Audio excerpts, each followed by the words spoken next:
마, 마가복음 3기 10과 이제 마지막 때를 공부하겠습니다. 마지막 때가 언제입니까? 마지막 때.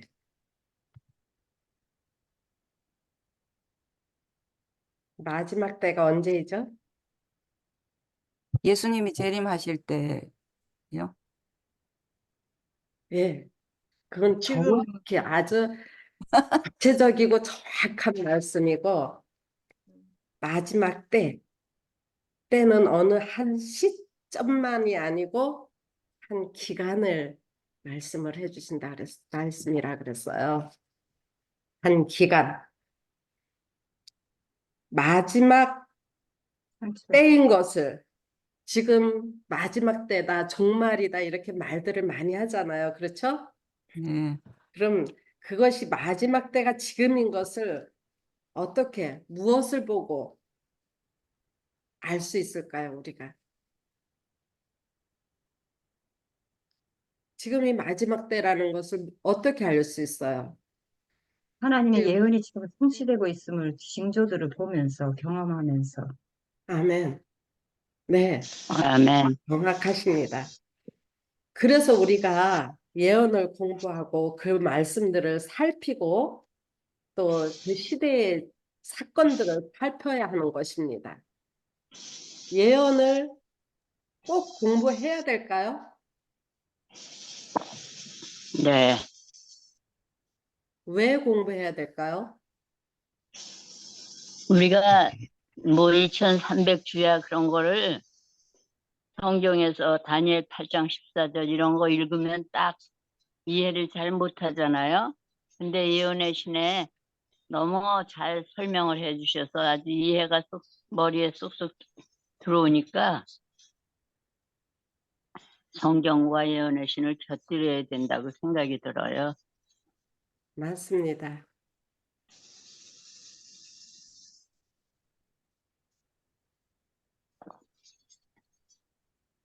그리고 그 예언이 시대의 징조를 우리가 지금 살면서 성취되는 것을 우리가 실제로 그거를 경험을 하게 되고 그것을 네. 기억을 하게 되고 이 말씀이 하신 말씀이 우리에게 이렇게 이루어지는구나 하고 우리가 그게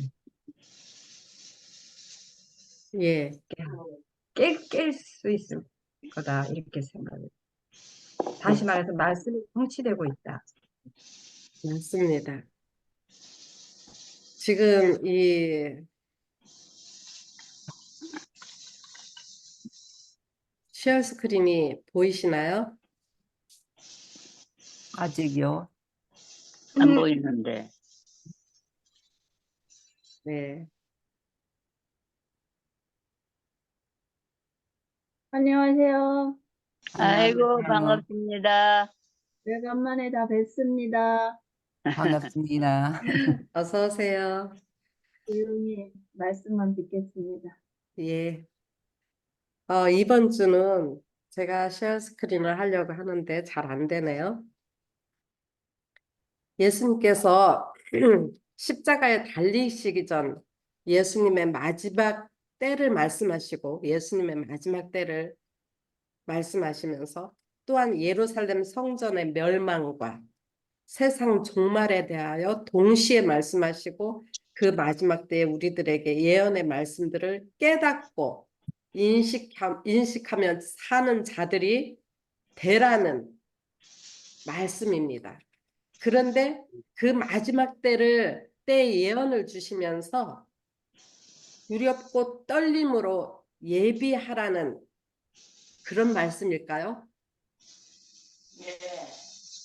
두렵고 떨림으로 예비하라는 겁주려고 하시는 말씀일까요?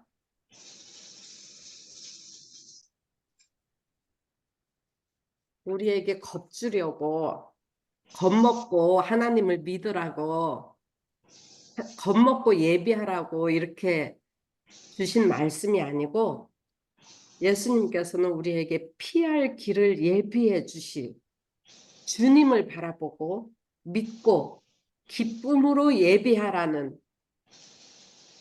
그 말씀을 기쁨으로 예비하는 그런 말씀으로 오늘 공부를 시작하겠습니다.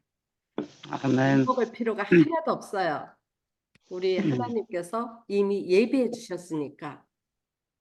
그래서 기쁨으로 바라보는 것, 그것밖에 우리가 할 일이 없습니다. 오늘의 기억절입니다.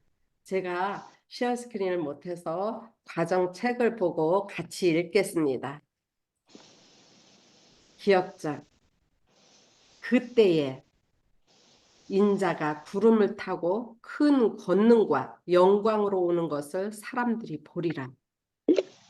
또 그때에 그가 천사들을 보내어 자기가 택하신 자들을 땅 끝으로부터 하늘 끝까지 사방에서 모으리라. 마가복음 13장 26절로 27절의 말씀입니다. 아멘. 이 내용들은 무슨 내용이죠? 예수님 재림의 광경. 맞습니다. 네. 예수님의 재림의 광경을, 재림의 날을 말씀해 네. 주신 거예요. 그럼 여기에서 여러분들은 어떤 느낌, 어떤 마음, 어떤 그림이 그려지십니까? 기가 막히게 감동일 것 같아요. 우리 아멘. 한국에 있는 사람들, 미국에 있는 사람들 다 같이 만나잖아. 그러면요. 어떤 사람들은 뭐 지역적인 그것 때문에 어떻게 만나냐 그러지만 하나님께서 하시는 일인데 땅 끝에서부터 하늘 끝까지 네. 다 모으신다 그랬잖아. 아멘. 예, 왕을 기가 막히죠. 창조주 하나님 왕을 볼 수 있는 기쁨을 생각해 보면 그러면요. 기가 왕 막- 대신 예수, 예, 왕 대신 예수. 그런 그림이 예. 떠오르는데 이 내용을 가만히 보면 우리가 그 기쁘고 그 영광스러운 장면만이 떠올라서는 안 될 것 같아요. 내가 하나님을 택한 것이 아니라 예. 뭐라 맞아. 그랬어요? 주께서 자기, 택하신. 주께서 주님이 나를 택하셨는가입니다. 음. 그것을 살펴봐야 될 것 같아요. 내가 하나님을 택하고 예수님을 택해서 하늘에 가는 것이 아니라 주님께서, 예수님께서, 왕께서 나를 택하셨는가? 그것을 살펴봐야 하는 엄숙한 시간이기도 합니다. 아멘. 보통 우리는 내가 하나님을 택한 것으로, 내가 무엇인가를 해야 하는 것으로, 또 내가 그분의 뜻에 순종하는 것으로 생각하고 살 때가 많습니다. 말씀을 수없이 많이 읽고 들으면서도 내가 뭔가를 하려고 애를 씁니다. 예. 주님께서 이미 이루어 놓으신 것을 믿음으로 그리고 기쁨으로 받기만 하면 되는 것을 우리는 내가 무엇인가를 해야만 된다는 마음이 내면에 은근히 깔려 있어요. 그런데 이 기쁨, 예수님이 오시는 그 장면, 그날에 참여하기 위해서는 과연 그 기쁨만 가지고 될 것인가? 과연 우리가 예수님이 다 구원해 주셨으니까 나는 뭐 괜찮아. 그냥 예수님만 믿으면 돼. 그렇게 살아도 될 것인가? 말씀에는 결코 그렇지 않다는 말씀을 또한 우리가 기억해야 합니다. 아멘. 주님의 약속을 잡고 살기 위해선 그날에 우리가 기쁨으로 참여하기 위해선 또한 우리가 겪어야 하는 고난도 있음을 암시해 주십니다. 아멘. 베드로전서 4장 13절. 오히려 너희가 12절부터 보겠습니다. 사랑하는 자들아, 너희를 연단하려고 오는 불시험을 이상한 일 당하는 것 같이 여기지 말고 13절. 오히려 너희가 그리스도의 고난에 참여하는 것으로 즐거워하라. 이는 그의 영광을 나타내실 때에 너희로 무엇 하게 하시려고요? 서게 하기 위해서. 즐거워하고 기뻐하게 하려 함이라. 우리가 예수님을 믿으면서 수없이 많은 음, 지금 우리는 뭐 핍박이라면 핍박 그런 것도 없고 그냥 순탄하게 사는 편인 것 같아요. 또 어떤 분들은 핍박과 많은 어려움 속에 또 신앙생활을 하시는 분들도 물론 있습니다. 예수님 이름으로. 그런데 그 모든 시련들이 왜 예수님을 믿으려고 하는데 이렇게 어려움이 닥치지? 왜 안식일 날 교회를 가다가 사고를 당해서 죽지? 왜 하나님을 그렇게 잘 믿는 사람들이 병에 걸려서 어려움을 겪지? 기도를 그렇게 많이 하는데 왜 하나님은 구원해 주시지 않지? 그런 질문들이 많이 있습니다. 그러나 이 말씀을 보시면 너희를 연단하려고 하는 불시험을 이상한 일 당하는 것 같이 여기지 말라. 음, 오히려 너희가 그리스도의 고난에 참여하는 것으로 즐거워하라. 이는 그의 영광을 나타내실 때에 너희로 즐거워하고 기뻐하게 하려 함이라 했습니다. 그렇습니다. 우리에게 겁줘서 떨게 하려고 하시는 게 아니라 그분이 오시는 날 우리가 바로 설 수 있도록 마지막 때의 고난이라는 것을 축복으로 허락해 주셨습니다. 아멘. 어디 잘 견디나 못 견디나 보자 하고 지켜만 보시는 것이 아니고 그 시련과 고난을 대비하는 방법까지 이미 예비해 놓으시고 그것을 가르쳐 주시고 계십니다. 아멘. 요한계시록 1장 1절을 보면 예수 그리스도의 계시라 3절 이 예언의 말씀을 읽는 자와 듣는 자와 그 가운데 기록한 것을 지키는 것을 지키는 자는 복이 있나니 때가 가까움이라. 이 때는 어떤 때인가요? 맞아. 주님이 오실 날이 가까웠습니다. 음, 그러므로 이 말씀을 읽는 자와 듣는 자와 그 가운데 기록한 것을 지키는 자는 복이 있나니 때가 가까움이라. 로마서 13장 11절 또한 너희가 이 시기를 알거니와 자다가 깰 때가 벌써 되었으니 이는 이제 우리의 구원이 처음 믿을 때보다 가까웠습니다. 그러므로 하나님은 계시록 1장 17절 요한에게 말씀하시기를 두려워하지 말라. 나는 처음과 마지막이니 곧 살아있는 자라. 예수님은 살아계신 분이세요. 내가 전에 죽었었노라. 볼지어다 이제 세세토록 영원토록 살아있어 사망과 음부의 열쇠를 가졌노니 그러므로 내가 본 것과 지금 있는 일과 장차 될 일을 기록하라. 이게 뭐예요? 과거와 현재와 미래를 주관하시는 분이 기록하라 하셨습니다. 그 기록하라 하셨는데 왜 기록하라 하셨겠어요? 왜 기록하라 그랬었겠어요? 그냥 기록만 해놓고 덮어주라고?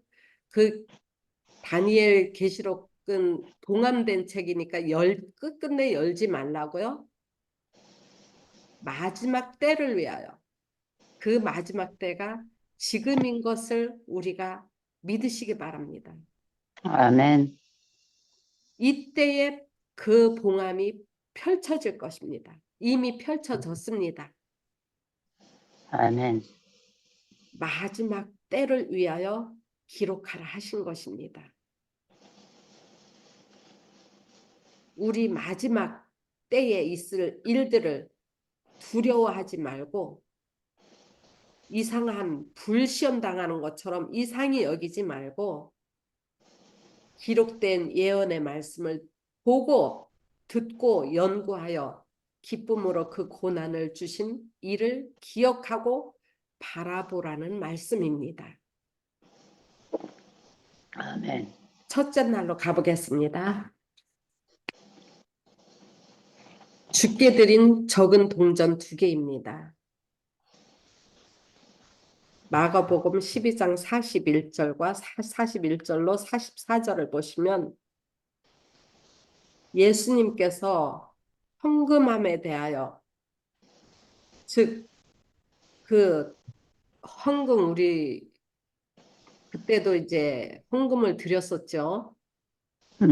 지금은 예배 드리면서 이렇게 쭉 집사님들이 헌금함을 들고 왔다 갔다 하시기도 하고 뒤에 문 앞에 세워놓기도 하는데 어떤 교회들은 예수님께서는 그 시대에는 그 헌금함이 밖에 있었나 봐요.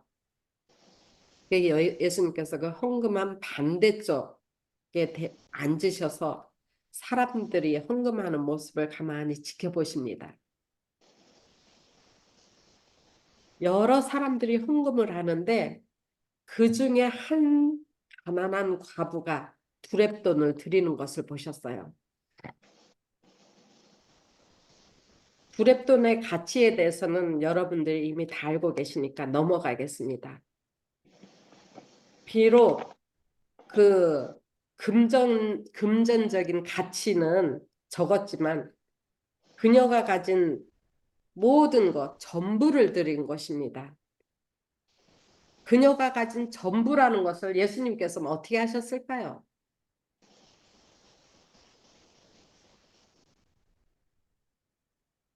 그녀의 모습에서 또한 그 마음을 보셨습니다. 그녀가 그 전부를 드린 것을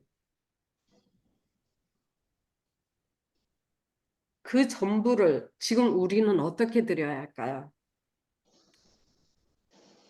그 전부를 어떤 사람들은 이렇게 말합니다. 저도 그랬어요. 그 여인은 그것밖에 없었으니까 드리기 쉬웠다. 오히려 돈이 많았으면 오히려 결정 안 하고 아예 일부만 드렸을 거다. 돈이 적었으니까 차라리 에휴 이거 드리나 이거 갖고 한 끼 먹고 죽느니 드리자. 이런 심정으로 드렸을까요? 아니죠. 절대 아닌 것을 예수님께서는 보셨습니다. 음, 바꿔 말하면 예수님이 하나님이 돈이 필요해서 헌금하라고 하실까요? 아니요. 가난한 과부의 마지막 두렛돈까지 끌어모아서 성전에 바치라는 말씀일까요? 아니죠.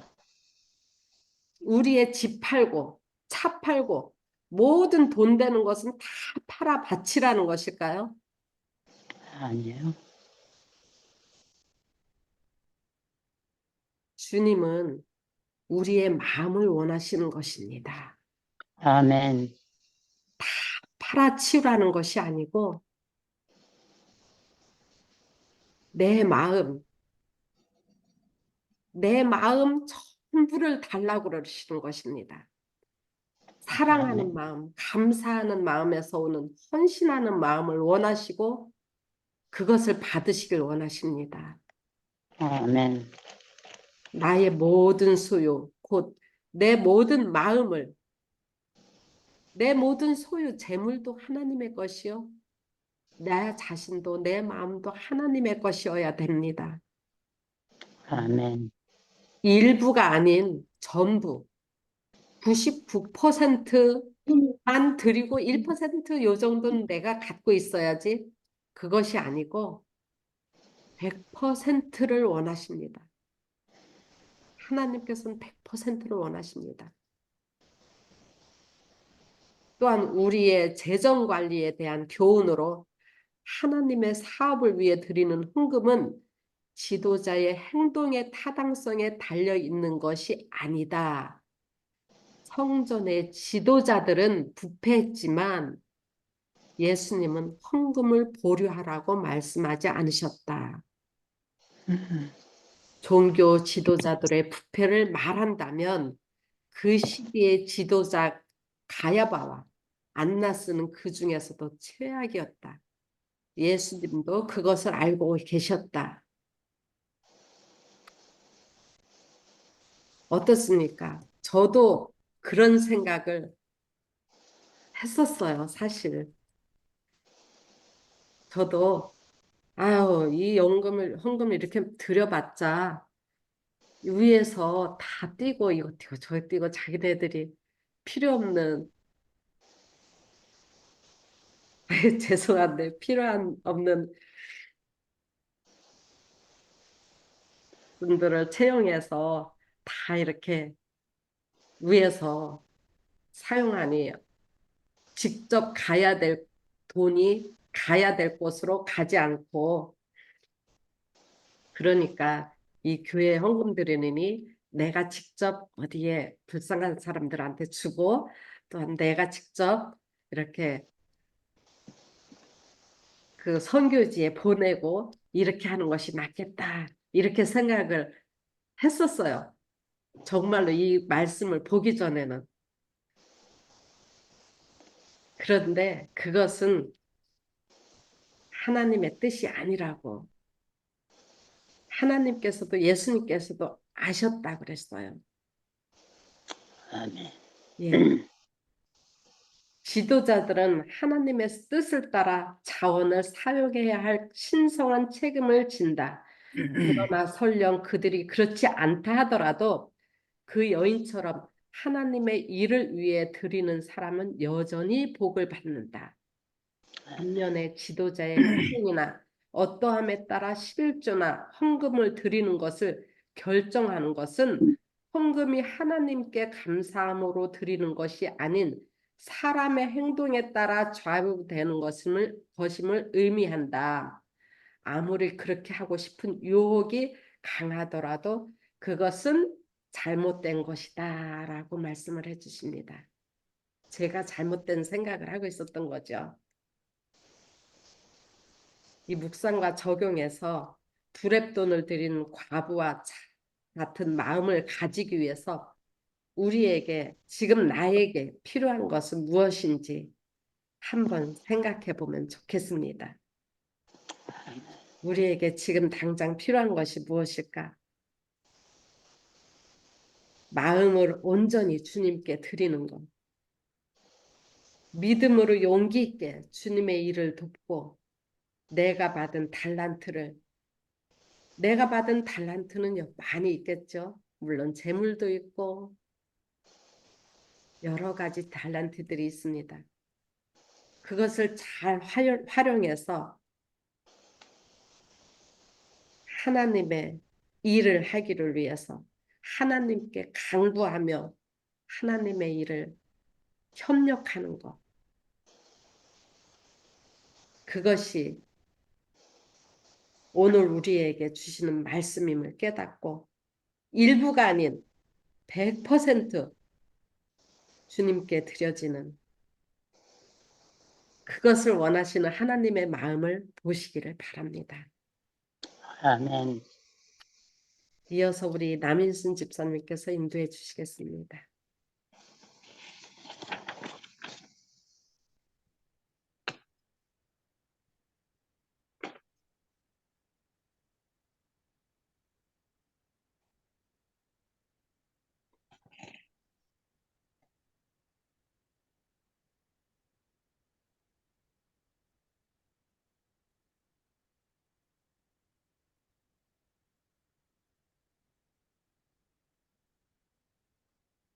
사라 집사님, 네, 그 리코딩 하는 그게 no, that's fine. 네, 사라 집사님이 계속해서 인도하시면 좋을 것 같은 그런 생각을 잠깐 했습니다. 지금 말씀을 아주 잘 해주셨고요. 우리가 마가복음을 배우고 있다는 것을 여러분과 저는 잘 알고 있습니다. 혹시 여러분 과정책 제일 첫 페이지에 오른쪽에 이 그림을 보십니까?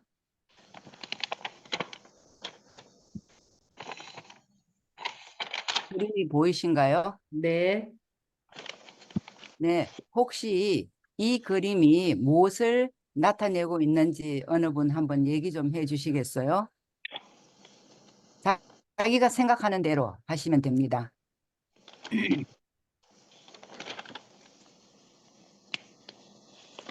저는요, 말씀하세요. 그 과정책 첫 페이지에 제일 오른쪽에 이미 보이십니까? 여러분들께서? 예루살렘 성전을 바라보시는 예수님과 제자들의 모습 같습니다. 네. 아멘입니다. 네, 다른 분들도 보이시죠? 네. 저는요, 예수님께서 제자들과 함께 예루살렘 성전을 바라보시면서 예루살렘의 멸망에 관하여 그 눈물을 흘리며 한탄하는 모습의 그림이라고 보였습니다. 만약 여러분들도 그렇게 생각하신다면 오늘 배워야 할 모든 내용을 이해한 것으로 알겠습니다. 그 다음은요, 저는 월요일부터 이것을 맡았거든요. 여러분들이 잘 보이시는 이 월요일에 여러분들 우리가 가정 공부를 하실 때 제일 앞장 첫째 날에 그 TMI 있죠? TMI 위로 안교수 그룹이 함께 말씀과 기도로 하나님께 나아감 있죠? 거기에서 번호가 1, 2, 3, 4, 5, 6, 7위까지 있습니다. 월요일은요, 세 번째, 저는 지금 키포인트를 드리면 여러분들이 가셔서 공부를 하시면 또 되겠습니다. 거기에서 제일 포인트가 오늘 월요일은 마가복음 13장 5절에서 3절입니다. 그래서 여기에 보이시는 것처럼 그 요세푸스는 우리 과정책에 다 있죠. 요세푸스는 성전 단지 남쪽에 그 왕의 행각에 162개의 기둥이 있는데요. 각 기둥은 세 사람이 손을 맞잡아야 닿을 수 있는 둘레였다고 기록하고 있습니다. 예수님은 이같이 다 무너질 것이라고 말씀하시고 있습니다. 이 놀라운 건축물이 무너질 것이라는 예언은 듣는 사람에게는 세상의 종말처럼 들릴 것이죠. 그리스도의 이 관심이 성전의 장엄함을 향하실 때에 거절 받으신 분의 말로 표현하지 않은 생각은 과연 어떠하였을까요? 집사님, 예수님 앞에 전개된 광경은 참으로 집사님, 아름다웠으나 그는 슬픔 가운데 그 결국이 보인다고 말씀하셨습니다. 이 건물들은 참으로 훌륭하였습니다. 그렇죠? 너희는 이 벽이 결코 파괴될 수 없다고 말하나 내 말을 들으라. 날이 오리니 돌 하나도 돌 위에 남지 않고 다 무너뜨리라고 시대의 소망에도 말씀해 주셨잖아요. 그 우리의 오늘 집사님, 제목. 네, 예, 이 화면이 저희들이 잘 안 보이고 집사님께서 말씀하시는 것만 가운데 떠 있어요. 진작 말씀해 주셨으면 예, 좋았는데 잠깐만요. 됐습니다. 오케이. 잠깐만요. 지금 크게 예, 보이시나요? 예. 좀 글씨가 이게 작지만 잠깐만요. 쉐어 스크린이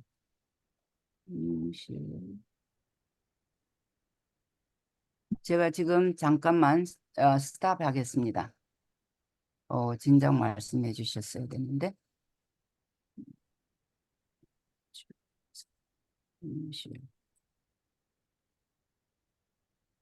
오케이, 지금은 한번 봐주세요.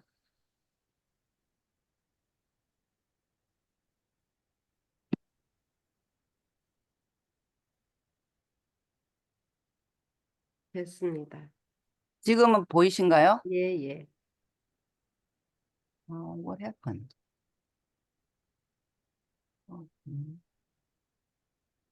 잠깐만, 지금은요? 네. 지금 크게 보이신가요? 돌 위에 돌 하나 더. 네? 돌 위에 돌 정상으로 하나. 보여. 정상으로 보여요. 정상으로 보입니까? 예. 네, 감사합니다. 그 돌 위에 돌 하나 더 그거 보이시죠? 예. 크게. 예. 오케이. 그 돌 위에 돌 하나도 남지 않는 성전을 완전히 무너진 성전. 아까 제가 말씀드린 것입니다. 그래서 돌 위에 돌 하나도 남지 않을 것이라는 것. 정말 이것은 지금 전체 스크린이 보이신가요? 네. 오케이. 오케이. 그래서 이 월요일은 아까 제가 얘기한 것처럼 그 놀라운 건축물들이 무너질 것이라는 예언은 듣는 사람에게는 세상의 종말처럼 들릴 것이라고 했죠. 그리스도의 관심이 성전의 장엄함을 향하실 때에 거절받으신 분의 말로 표현하지 않은 생각은 과연 어떠할까요? 아까 얘기했죠. 건물들은 참으로 훌륭했으나 너희는 이 벽이 결코 파괴될 수 없다고 말하냐? 내 말을 들으라. 날이 오리니 돌 하나도 돌 위에 남지 않고 다 무너뜨리라고 시대의 소망 625쪽에 2쪽 7쪽에 말씀하셨습니다. 그 다음에 화요일 소절입니다. 화요일 소절은 그 중요한 키 포인트가 마가복음 13장 14절로 18절입니다. 여러분들이 만약에 적어 놓으셨다가 나중에 마치고 또 자세히 읽을 수가 있겠죠. 멸망의 가정한 것. 거기에서 예수님은 멸망에 가정한 것이 무엇을 가리키는지 알 수 있는 어떤 단서를 주셨는가. 그러면은 여러분은 멸망의 가정한 것을 말씀하시고 그 마가복음 13장 14절에 읽는 자는 깨달으라고 하셨습니다. 그분은 제자들에게 다니엘을 가리키고 계신다. 이 표현은 다니엘서 9장 27절, 11장 31절, 12장 11절에 등장하고 다니엘 8장 13절에도 유사하게 기록되어 있습니다. 그러면 혹시 어느 분이 여기에 다니엘서 9장 26절을 한번 읽어 주시겠습니까? 화면에 보이시죠? 다니엘 9장 26절. 기름 부음을 받은 자는 누구이며 장차올 한 왕은 누구인가? 혹시 집사님 여기에 스크린이 보이시나요? 지금 화요일 화요일. 멸망에 가증한 것, 그다음에 네네. 마가복음 13장 14절로 18절을 읽어보라. 그거는 제가 했고, 네. 예, 그 다니엘서 9장 26절. 예, 기름 부음을 받은 자는 히브리어로 마시아이며 메시아를 말한다. 네, 감사합니다. 그래서 우리가 다니엘서를 공부하고 있지만 이 모든 것은 멸망에 가정한 것이 어, 우리가 거기 제가 적어놨죠. 무엇을 가리키는지 알 수 있는 어떤 단서를 주셨는가. 멸망에 가정한 것을 말씀하시며 읽는 자는 어떻게 해요? 깨달으라고 하셨습니다. 그래서 다니엘 8장 13절도 유사한 말씀을 해 주셨거든요. 그래서 하여튼 요 밑에 그 교훈이라는 말씀이 보이죠? 네. 허정수 집사님 보이십니까? 예, 거기 좀 읽어 주실래요? 교훈? 다니엘서에 말한 멸망에 가증한 것은 예수님 때 이후의 일이며 예루살렘에 이교의 깃발을 꼽는 일을 말한다. 이것은 그리스도인이 유의해야 할 징표였다. 아멘. 오늘 이 화요일에 멸망의 가정한 것이 있거든. 그 말씀을 하시면서 그 교훈이 다니엘서에 말한 멸망에 가정한 것은 예수님 때 이후의 일이고 예루살렘의 이교의 깃발을 꼽은 일을 말한다고 하셨습니다. 그래서 이것을 그 각 시대의 대쟁투 26쪽에 보니까 고백운 집사님 좀 읽어주시겠어요? 영감의 교훈.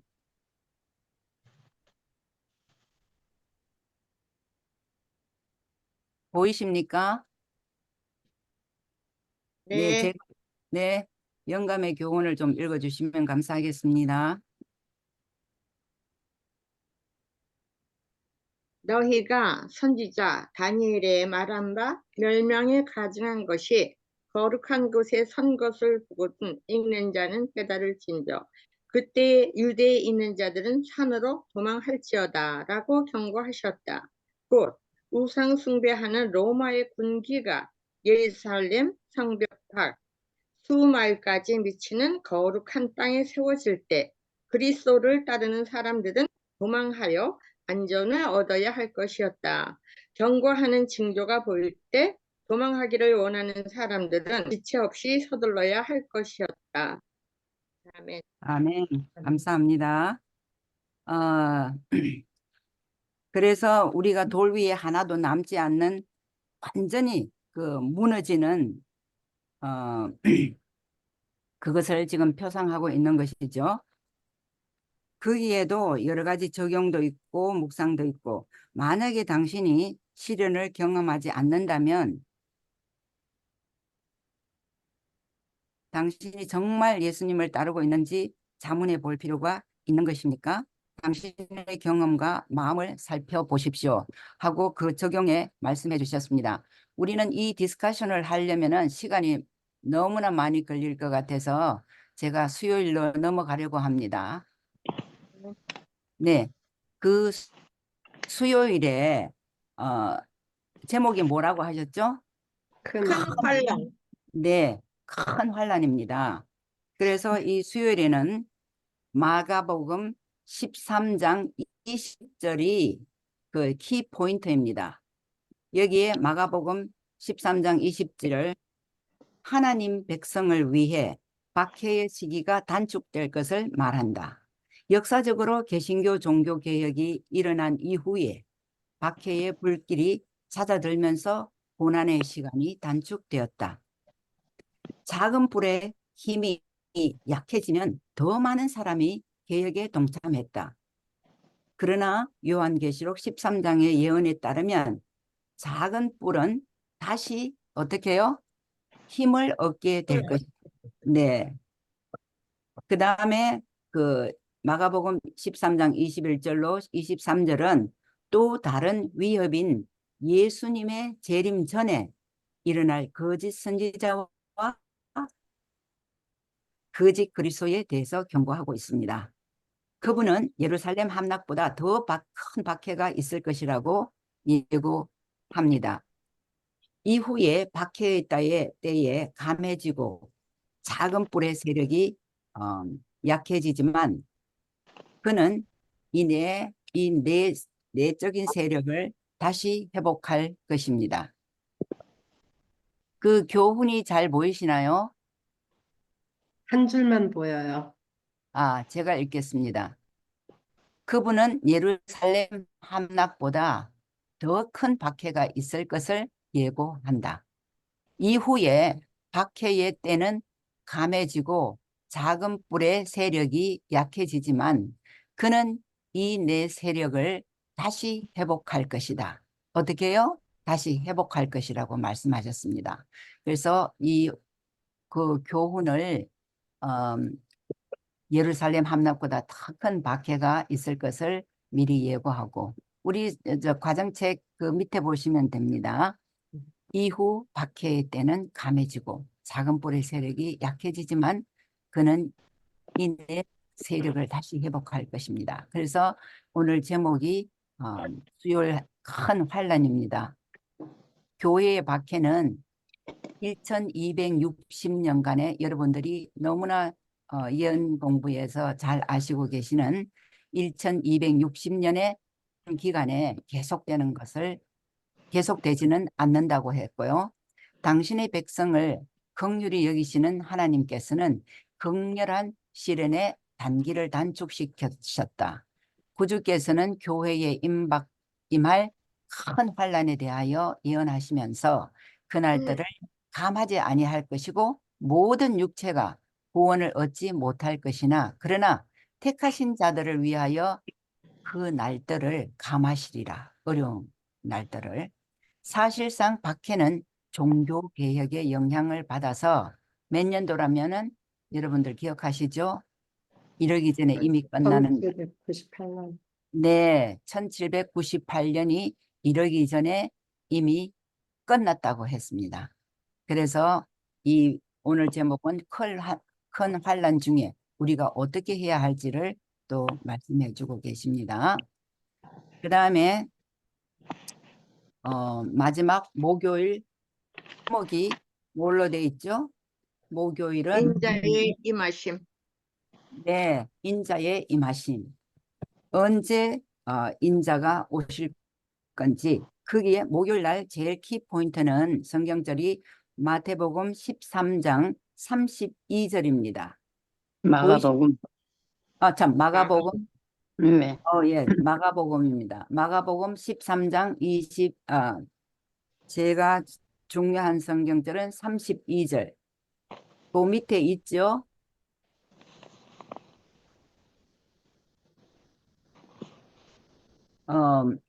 거기에 보시면 묘사된 위대한 사건은 다름 아닌 예수 그리스도의 영광스러운 언제라고요? 내립니다. 재림. 네, 영광스러운 재림입니다. 그 앞서 음,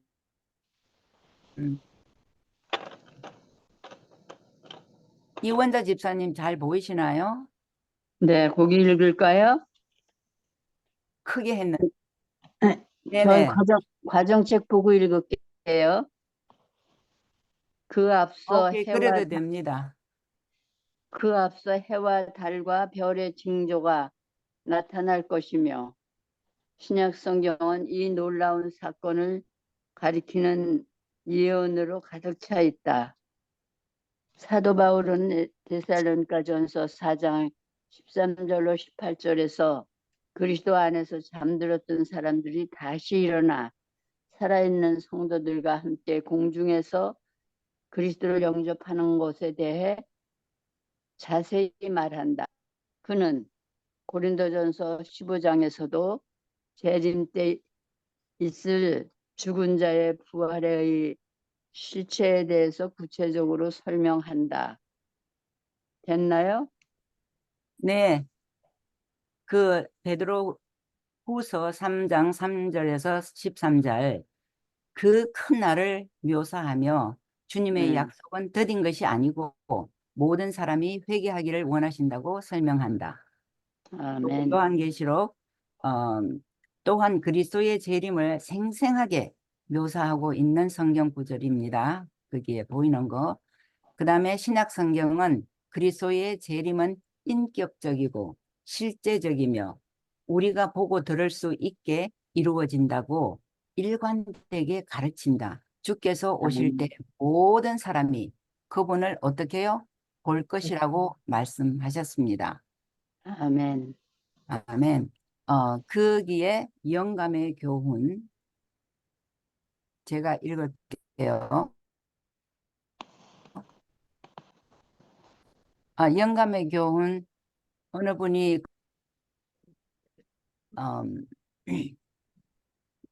제가 읽을까요? 영감의 교훈. 예수께서는 이후에 인자가 권령의 우편에 앉은 것과 하늘 구름을 타고 오는 것을 너희가 보리라고 하셨습니다. 그리스도는 이 말씀 가운데에 그때에는 정반대되는 장면이 일어날 것을 보여주셨습니다. 생명과 영광의 주로서 그분은 하나님 우편에 앉으실 것이다. 그분은 온 세상의 재판관이 되실 것이며 그분의 판결에는 상소할 수 없을 것이다.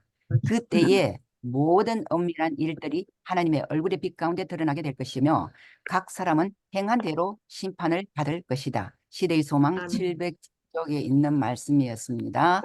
그리고 제가 여기에도 올려놓은 것은요. 데살로니가전서 4장 13절과 13절에서 18절의 말씀입니다. 그래서 여기를 지금 제일 위에서 하나, 둘, 셋, 네 것을 허점수 집사님 한번 읽어주시겠어요? 형제들아. 많은 자들 보이십니까? 형제들아, 자는 자들에 관하여는 너희가 알지 못함을 우리가 원하지 아니하노라 하노니 이는 소망 없는 다른 이와 같이 슬퍼하지 않게 하려 함이니라. 우리가 예수께서 죽으셨다가 다시 살아나심을 믿을진대 이와 같이 예수 안에서 자는 자들도 하나님이 그와 함께 데리고 오시리라. 우리가 주의 말씀으로 너희에게 이것을 말하노니 주께서 강림하실 때까지 우리 살아남은 자 또 자는 자보다 결코 앞서지 못하리라. 주께서 아멘. 예, 호령과 천사장의 소리와 거기까지요. 집사님, 예. 거기까지고 그 다음에 어느 분이 읽어주실래요?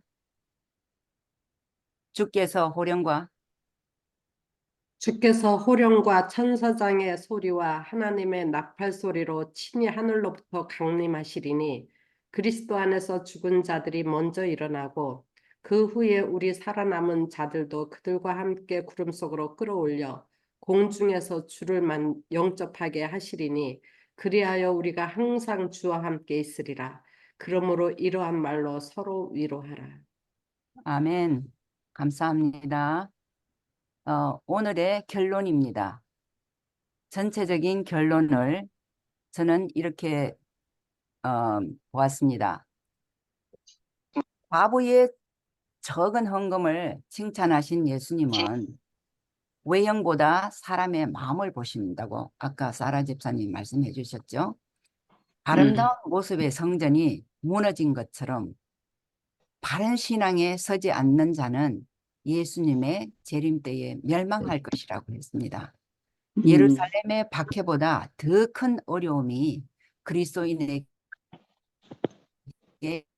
있을 것이지만 성령이 환난 중에 인도하실 것이기에 두려워하지 말고 깨어 있어야 한다고 하셨습니다. 그분의 예언은 분명하고 그대로 성취될 것이며 마침내 성경이 말하는 위대한 영광의 사건 또 뭐라고요? 예수의 재림이 이루어질 것이라고 말씀하셨습니다.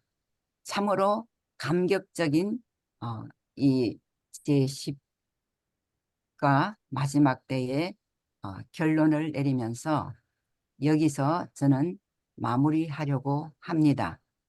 혹시 여러분들이 질문이 있으시단가 하면 생각하시는 것이 있으면 또 서로 피차, 제가 대답하는 것이 아니라 서로 피차에 나눌 수 있도록 했으면 좋겠습니다. 감사합니다. 네. 네. 오늘 이 복일서지에서 성경은 그리스도의 재림은 인격적이고 실제적이며 우리가 보고 들을 수 있게 이루어진다고 이렇게 말씀을 해주셨어요. 우리가 이미 알고 있지만 또 어떤 맞습니다. 사람들은 예수님은 몰래 오시는 것처럼 눈에 보이는 사람만 보이고 또한 휴거라는 것이 있어서 데리고 가는 사람만 살짝 아무도 모르게 데리고 가시고 예, 이렇게 하신다고 그렇게 가르치는데 절대 그것은 성경과 맞지 아멘. 않죠. 네. 그리스도의 재림은 인격적이고 실제적이며 우리가 보고 들을 수 있게 우리만이 아니고 모든 사람이 지구상에서 눈 뜨고 있는 모든 사람들이 볼 수 있다고 말씀을 네. 해주셨어요. 네. 주님께서 오실 때 모든 사람이 그분을 볼 것이다. 음, 그때는 어때요? 이제 박해하던 자들의 손에서 우리가 놓여지는 순간이 온 것입니다. 기쁨의 날이죠. 네. 또한 산자들, 살아있는 자들은 작은 분들과 권세자들의 박해에서 놓여지는 것이고 또 주 안에서 잠든 자들은 사단의 권세에서 놓여서 부활의 기쁨으로 주님을 만나게 될 것입니다. 아멘. 이를 위해서 우리가 매일 매순간 속히 오시겠다는 주님의 약속의 말씀을 들어야겠습니다. 그 말씀을 아멘. 듣기 위해서는 우리가 예언의 말씀을 연구하는 일에 우리가 온 마음과 100% 마음을 바쳐서 연구해야 하는 마지막 네. 때인 것 같습니다. 아멘. 마태복음 24장 33절 보면 이 모든 일을 보거든. 이 모든 일이 뭐죠? 지금까지 전쟁. 우리가 공부한 징조, 마지막 때라는 징조들이 이루어지는 그것을 보거든. 인자가 가까이 곧 문 앞에 이른 줄 알라. 어떤 사람들은 그렇게 말합니다. 예수님이 오시는 날과 시는 아무도 알 수가 없다. 그런데 영감의 말씀에는 그런 말을 하는 사람들은 사탄의 조종자다. 사탄이 하는 말이다. 우리가 오직 예수님만 주님의 하나님. 말씀을 연구하고 주님을 바라보고 그 뜻 안에 살 때는 반드시 알 수 있다 그랬어요. 가르쳐 아멘. 주신다 그랬어요. 도저히 그 문을 뚫지 못하게 어느 때 어느 시에 오실지 알 수 있다고 분명히 말씀해 주셨거든요. 그런데 많은 분들이 우리 교회 안에서도 알 수 없다. 알 수 없다 그랬잖아.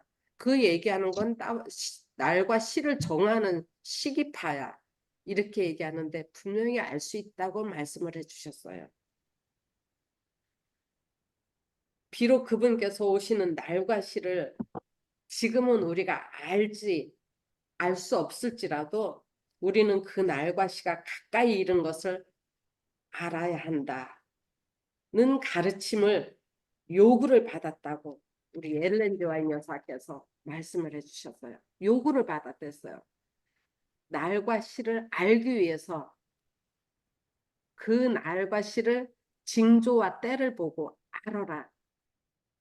더욱이 우리가 그분의 경고를 멸시하고 그분의 재림이 가까움을 알기를 거절하거나 예수님의 재림의 말씀을 같이 나누면은 고리타분하다는 말씀들도 간혹 하세요. 그렇게 거절하거나 게을리하게 되면 홍수가 다가오는 것에 무관심했던 노아 당시의 사람들처럼 그 일은 우리에게 있어서 치명적인 사건이 될 것이다 라는 사실도 배웠다. 그러므로 깨어있으라. 주인이 올 때에 그 종에 이렇게 하는 것을 보면 깨어있는 것, 그 종이 깨어있는 것을 보면 그 종이 복이 있으리라. 깨어있는 종을 보면 그 종이 복이 있다 그랬어요. 어떤 복이 있을까요? 지금 배운 것처럼 예수님이 오시는 것을 알게 되는 거예요. 그거 알게 되면 그냥 우리가 세상을 막 살까요? 뭐 알아서 하겠지 하고 살까요? 우리가 아멘. 신중에 신중을 준비하죠. 더해서 그렇게 살게 될 것입니다. 아멘. 만일 일어나서 깨지 않으면 내가 도적같이 이르니 어느 시에 내가 임하는지 내가 알지 못하리라. 고 말씀하셨습니다. 만일 일어나 깨지 않으면 내가 도적같이 이르니 어느 시에 내게 임하는지 내가 알지 못하리라. 이 말씀을 가만히 들어보시면 그러면은 깨어 있으면 알 수 있다는 말씀이 있잖아요. 그죠? 음흠. 깨어 있으면 알 수 있다는 거잖아요. 깨어나지 않으면 도적같이 이르지만 모르죠. 깨어 있으면 알 수 있다는 말씀이에요. 분명히 어느 시 어느 날까지 알 수 있다는 거예요. 초기 문집에 보면 엘렌지 여사가 와이트 여사가 가족재단에서 기도하는 중에 본 계시입니다. 우리는 미국의 많은 물소리와 같은 하나님의 음성을 듣게 되었는데 그 음성이 예수님의 재림의 날짜와 시간을 알려주었다. 악한 자들은 그 소리를 우레와 지진으로 생각했지만 14만 4천 명의 살아있는 성도들은 그것을 깨닫고 이해했다. 하나님께서 그 시간을 말씀하실 때에 우리에게 성령을 부어주셨는데 우리의 얼굴은 시내산에서 내려왔을 때의 모세의 얼굴처럼 하나님의 영광으로 밝게 빛나기 시작했다. 초기 문집에 있는 말씀입니다. 와인 여사를 하나님의 마지막 선지자로 인정하신다면 이 말씀 또한 성경의 하나님의 말씀처럼 하나님의 주신 경고의 말씀으로 우리가 받아들여야 할 것입니다. 때와 시기를 알 수 없다. 그건 가려졌다. 물론 성경에 있습니다. 너희가 때와 시기를 나도 모른다. 예수님이 어느 때에 이런 일이 일어나겠느냐. 징조만 말씀해 주신 것 같지만 분명히 그 때와 시기를 알 수 있다고 말씀을 해주셨어요. 징조를 보면서 깨닫고 하나님의 말씀을 연구할 때에 마지막 때에 분명히 알게 해주실 거라고 초기 문집에 또한 교회 증언에 쓰여져 있습니다. 깨어있는 자에게는 들리는 것입니다. 늘 말씀으로 주님을 만나고 기도로 주님과 동행하며 주님이 곧 다시 오심을 매일 매 순간 생각하며 살아가는 그래서 온 마음을 바쳐서 90%, 99%가 아니라 100% 하나님께 우리 마음을 다 바쳐서 주님을 사랑하는 재림을 사모하는 성도님이 우리 모든 성도님들이 되시기를 주님의 이름으로 이 시간 축원드립니다. 아멘. 감사합니다. 감사합니다.